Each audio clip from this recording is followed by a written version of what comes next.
Hello and welcome to topic 4.2. So we are in module 4, 4.2. We're going to get to combinatorial testing. As the name suggests, many a times there is a need to look at a lot of combinations. In fact, from the examples that we have seen so far, you would have understood that there are a lot many combinations that need to get tested. Let's look at one classical example is that we have developed a web application and the web application needs to be tested on all systems, Linux, Windows, and the Mac, and each on all the browsers, for example. So browsers would be Firefox, Safari, and Chrome. So the combinatorial will guide us that it should work on Windows, Mac, and Linux. So we have got Windows, Mac, and Linux. And if you look at it from a tabular perspective, what is it that we have now? We have got Windows, Mac, and Linux. And on each of them, Firefox, Safari, Chrome. Firefox, Safari, Chrome. Firefox, Safari, and Chrome. These being our platforms. I'm using acronyms as Windows, Mac, and Linux.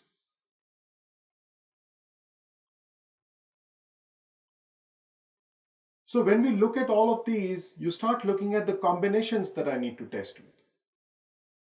On Windows, I've got these three to be tested. On Mac, I've got these three to be tested. And on Linux, I've got these three to be tested.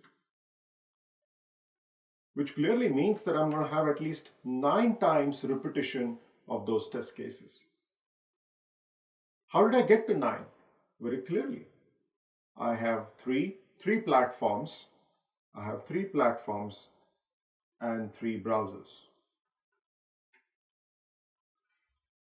I have valid subdomains, I have invalid subdomains, and I start using the combinatorial mechanism to understand and learn and test various combinations. Combinations of inputs and combinations of scenarios. What we have seen here right now is combinations of scenarios to test a particular web app.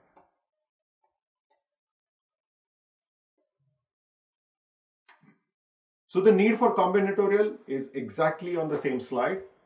What we have looked at is we want tests in various environments. Combination factors, we would like various combination factors. In fact, further, you could look at what are the parameters that are set up for each one of them.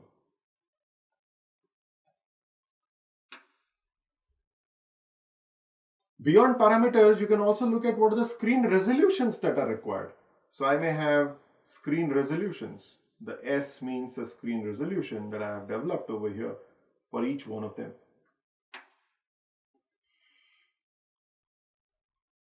And then various combinations of inputs.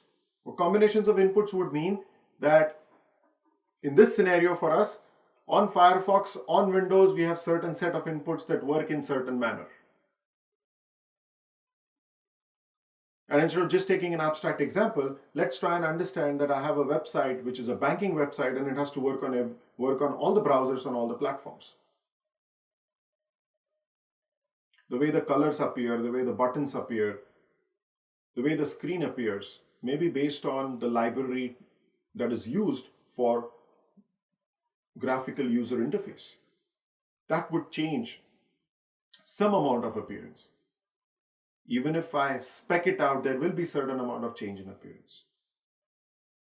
But combination of inputs, you work on the combination of inputs that make this happen in terms of the use cases. So clearly you would see that we would want to do such kind of testing when we want very high reliability. If it's a banking website, we want to test it on all browsers, all systems, all the while. It has to run securely, it has to run consistently, and it needs to build a lot of user confidence. You don't want to lose users' confidence because you are handling very crucial data of a particular user, that is that person's money. And another use is the interoperability piece. The interoperability piece is typical. Does my app work on a browser on a platform? So here you would have clearly seen that, let me see if I can change the color of the pen. Yeah, let's see if I can change the color here. So what I've got is now is the Firefox on a Windows platform and Firefox on a Mac. Is my app able to interoperate in such a system?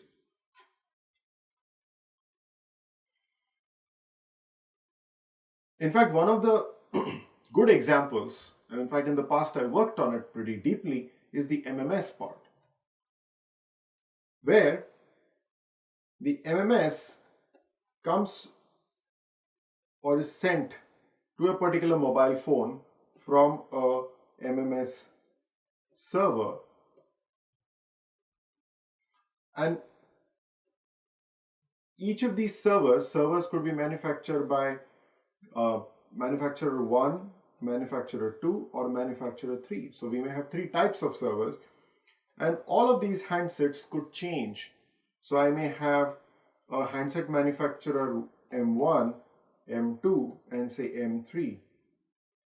And the message could be sent from a handset manufacturer M1, M2, and M3.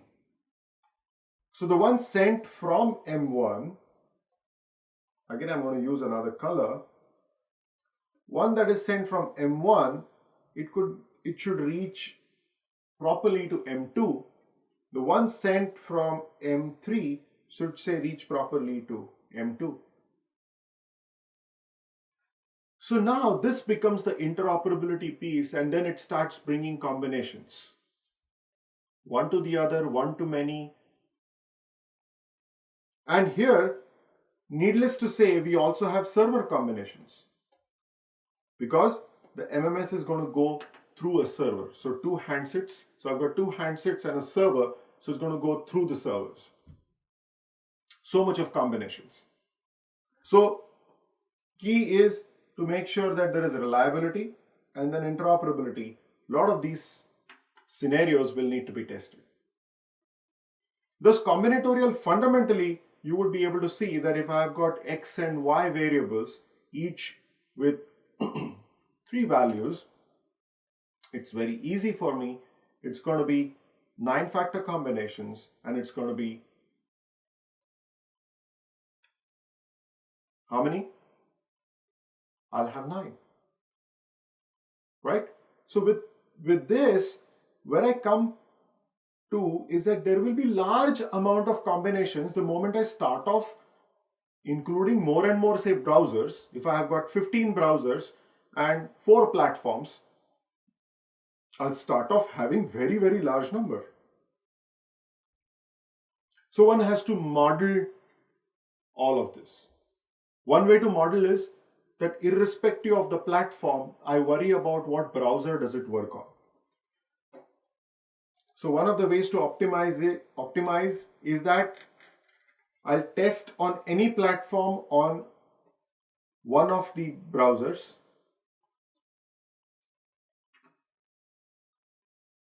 That will be my basic need, that my web app works on Windows, Mac, and Linux. It works on Firefox, Safari, and Chrome. And now I know that yes, it in general has already given me confidence that it will work on all 3. So there would be mechanisms to bring in optimization from a perspective of testing unique combinations, which could be through orthogonal arrays, design of experiments, pairwise testing, Latin squares, various mechanisms in the combinatorial world. And in fact, combinatorial world is a huge world which can allow you to do a lot of optimization of these techniques. And then another model, which is a fault model, where you would have one or more specific values would play a role. For example, use of say pi 3.14 plays a very important role in some of the calculations, or two or more variables play a role. Say in case of a certain mechanical system, temperature plays the most role in the behavior of the system. Like where I'm in the studio, we have maintained it not only air conditioned, but a temperature which is comfortable enough. So one of the entities, that's myself, is not either shivering or sweating. So it's comfortable enough. In fact, my comfort is one, even the equipment needs to be comfortable. Where we have the camera, which is an electronic equipment, which is a high definition camera, CCD camera, which needs good amount of cooling because there's a lot of light input that is coming in.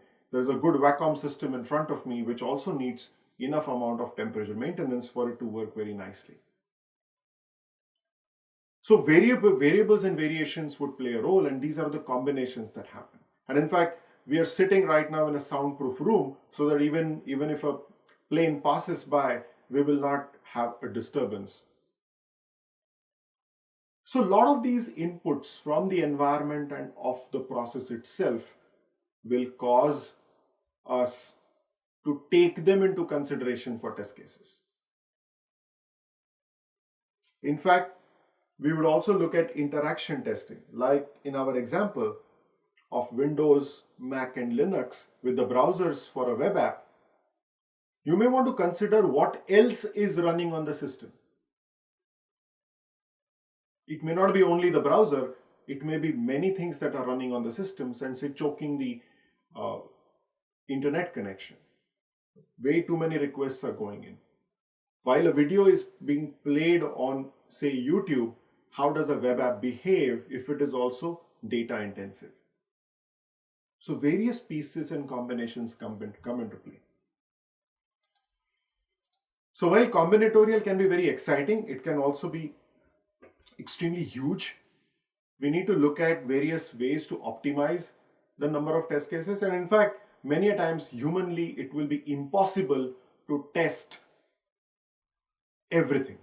Like for example, there was when we were developing a browser, well, we were told there could be millions of test cases and every website becomes a test case. Now, how do you test every website? It would be humanly impossible to do that. In fact, one of our calculations led that if testing a particular few set of web pages takes a minute, then millions and millions of web pages would typically take us years to complete even first round of testing. So that wouldn't be possible.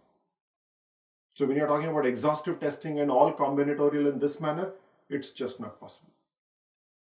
So making a choice, and in fact going back to our earlier method, we may want to look at what choices we make, what constraints do we put up, so that we are able to focus on what we need to achieve through testing.